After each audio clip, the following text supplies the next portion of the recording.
Bismillahirrahmanirrahim. Assalamualaikum warahmatullahi wabarakatuh. Kita ketemu lagi di video pembelajaran untuk mata kuliah kecerdasan buatan. Nah, pada video kali ini kita akan membahas satu topik ya, yaitu fuzzy logic. Di sini mohon maaf saya tidak menggunakan slide ya, karena beberapa alasan. Saya akan coba untuk menjelaskan menggunakan coret-coretan saja supaya bisa lebih mudah dipahami. Fuzzy logic itu pada dasarnya apa? Begini, dalam banyak kasus di dunia nyata, kita seringkali dihadapkan pada kasus-kasus yang samar ya. Fuzzy sendiri pada dasarnya adalah kasus samar gitu kan. Kalau misalkan Anda coba cari di padanan katanya gitu ya, fuzzy itu artinya adalah samar, sesuatu yang samar, semacam kayak misalkan bagi Anda yang matanya minus, misalkan ketika Anda ngelihat suatu benda, maka Anda tidak akan bisa melihat dengan jelas benda tersebut tanpa menggunakan kacamata. Jadi bentuknya kayak samar, kayak gambar yang di blur gitu ya. Jadi bentuknya kayak samar-samar. Nah, fuzzy itu pada dasarnya seperti itu. Nah, kasus seperti apa yang bisa kita kategorikan sebagai kasus yang fuzzy, kasus yang samar? Banyak. Contohnya misalkan ini kata cantik misalkan. Anak itu cantik, misalkan seperti itu. Nah, cantik di sini definisinya itu relatif gitu ya. Antara satu orang dengan orang yang lain itu mungkin beda penilaian dari kata cantik itu sendiri. Atau misalkan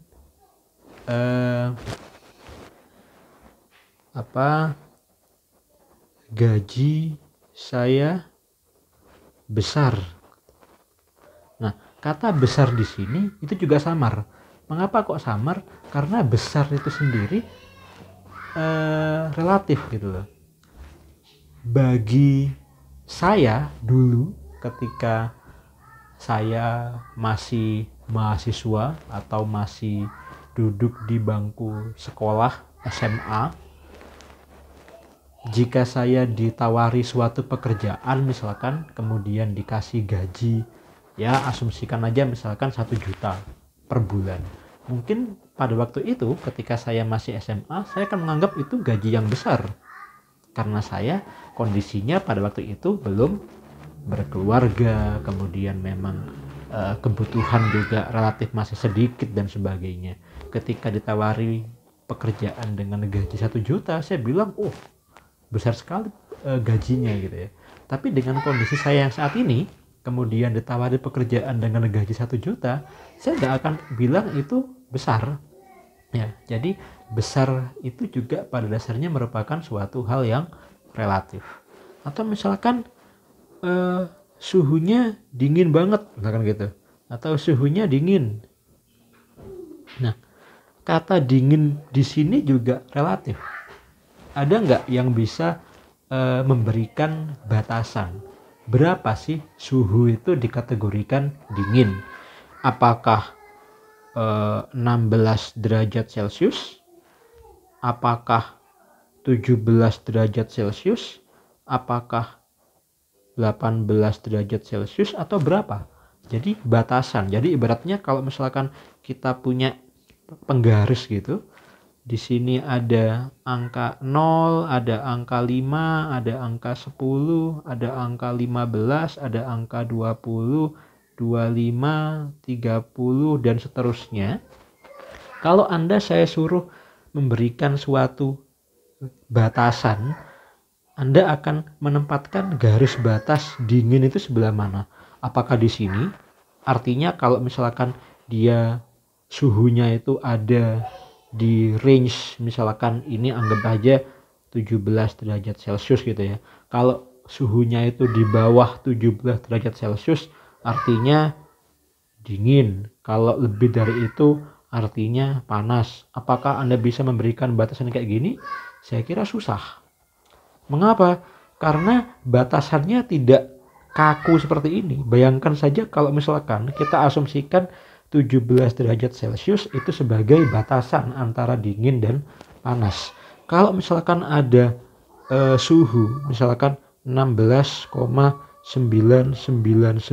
derajat Celcius dan ada 17,001 derajat Celcius, masa Anda langsung bisa mengatakan bahwa ini dingin, ini panas?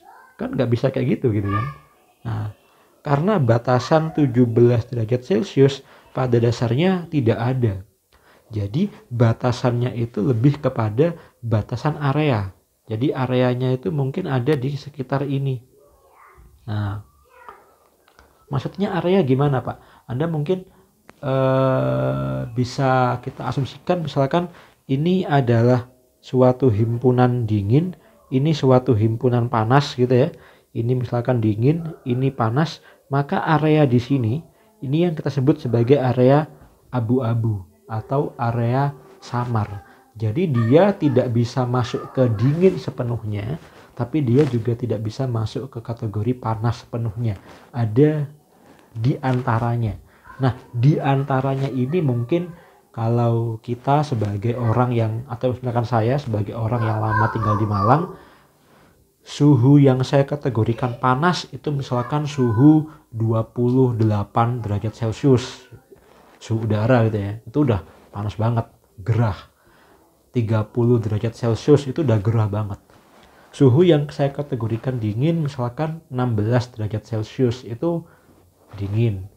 13 derajat Celcius itu dingin.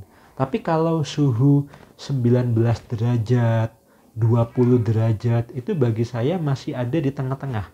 Dia tidak bisa disebut dingin, tapi dia juga tidak bisa disebut panas. Berarti ada di tengah-tengahnya, ada di samar-samar gitu ya. Sama halnya kayak usia misalkan. Usia ini juga suatu hal yang samar ya. Bisa nggak Anda memberikan saya suatu batasan pada usia berapa sih seseorang itu disebut remaja? Apakah 13 tahun? Apakah 12 tahun? Batasnya berapa? Pada usia berapa seorang anak itu sudah berganti nama menjadi remaja? Itu kan susah ya. Sama halnya pada batas berapa seseorang itu mulai meninggalkan fase remaja kemudian masuk ke fase muda misalkan. Itu kan juga susah. Apakah 20 tahun? Apakah 19 tahun? Atau berapa? Nah itu juga nggak bisa kita tentukan batasnya. Kita hanya bisa menentukan areanya. Misal, seorang anak itu mulai masuk ke fase remaja itu sekitar dia ya kelas 6 SD lah. Kelas 6 SD sampai 1 SMP misal gitu ya. Misalkan kayak gitu.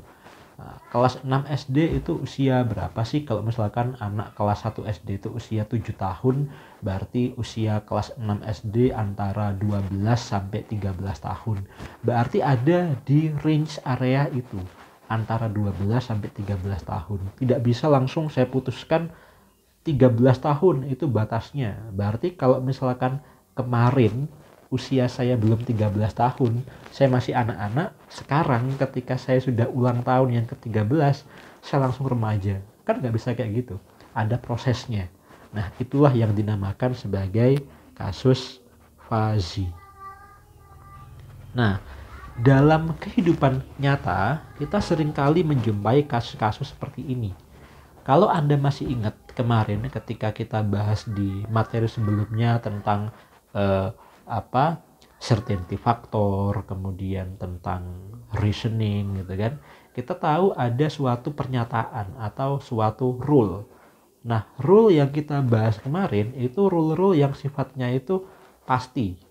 Misal, jika seseorang tidak bernafas maka dia mati. Itu kan sesuatu yang pasti ya. Namanya tidak bernafas itu kan nilainya hanya 0 dan 1. Kalau dia bernafas ya 1, kalau tidak bernafas ya 0 misalkan gitu. Jadi range-nya itu jelas, hitam putihnya jelas. Tapi bagaimana jika misalkan ada suatu rule yang berbunyi kayak gini. Jika seseorang sudah dewasa, misalkan, maka dia harus menikah, misal kayak gitu. Nah, ini tidak bisa diasumsikan atau tidak bisa diselesaikan dengan jawaban true or false saja. Mengapa? Karena di sini ada suatu kata yang bernilai fuzzy. Coba misalkan sekarang saya punya kasus seorang namanya Amir.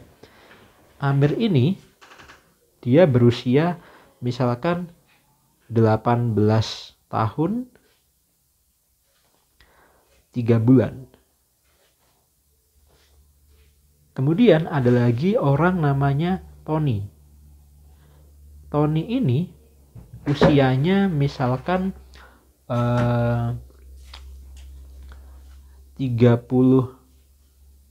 tahun 1 bulan. Kemudian ada lagi namanya Anwar misalkan. Anwar ini usianya misalkan 48 tahun 0 bulan. Nah, kalau ada 3 kasus ini, kira-kira menurut Anda yang harus menikah siapa? Apakah Amir ini harus menikah? Apakah Tony harus menikah? Apakah Anwar harus menikah? Jawabannya kembali lagi, apakah Amir ini dewasa? Apakah Tony ini dewasa? Apakah Anwar ini dewasa? Kalau jawabannya Amir itu dewasa, maka dia harus menikah. Kalau Tony itu dewasa, berarti dia harus menikah. Kalau Anwar itu dewasa, maka dia harus menikah. Masalahnya, pada usia berapa seseorang itu disebut dewasa? Kan tidak bisa kita tentukan secara pasti usianya berapa. Nah, kan susah. Nah, itulah yang disebut sebagai kasus fuzzy. Nah, komputer itu adalah suatu mesin. Karena dia mesin, maka dia sangat memperhatikan presisi. Nah, dalam komputer, dia pada dasarnya tidak mengenal istilah fuzzy, istilah dewasa, istilah ini. Dia nggak mengenal. Yang dia kenal adalah ya true or false, sudah gitu aja. Yang dia tahu hanya masalah presisi. Nah, bagaimana caranya kita bisa menyelesaikan suatu kasus ketika ada pernyataan yang mengandung fuzzy seperti ini? Nah, inilah kita menggunakan tadi metode fuzzy logic namanya. Nah, pertama Anda harus tahu dulu tentang apa yang disebut sebagai nilai keanggotaan. Ya. Nilai keanggotaan. Ya. Nilai keanggotaan atau nilai fuzzy, ya. Ada yang menyebut juga nilai fuzzy atau fuzzy value adalah suatu nilai yang menunjukkan level keanggotaan dari suatu suatu angka gitu ya, bukan suatu angka, apa istilahnya ya, suatu value gitu ya. Jadi nilai keanggotaan itu ada di range antara 0 sampai dengan 1, di mana 0 artinya adalah bukan anggota, sedangkan 1 artinya adalah pasti anggota. Maksudnya gimana Pak? Gini, kalau misalkan saya punya suatu himpunan, sebut saja himpunan remaja gitu ya. Nah, dalam himpunan remaja ini saya akan masukkan angka-angka yang menurut saya dia pasti remaja. Misalkan seseorang yang punya usia 15 tahun, tidak ada debat, dia adalah remaja. Seseorang yang punya usia 16 tahun, itu juga pasti dia remaja. Seseorang yang usianya 70 tahun, dia pasti bukan remaja. Seseorang yang usianya baru 5 tahun, juga dia pasti bukan remaja. Sehingga kalau saya ditanya berapa nilai keanggotaan, simbolnya adalah mu, ya. Berapa nilai keanggotaan untuk himpunan remaja pada seseorang dengan usia 5 tahun, maka jawabannya adalah 0. Artinya dia bukan anggota himpunan remaja.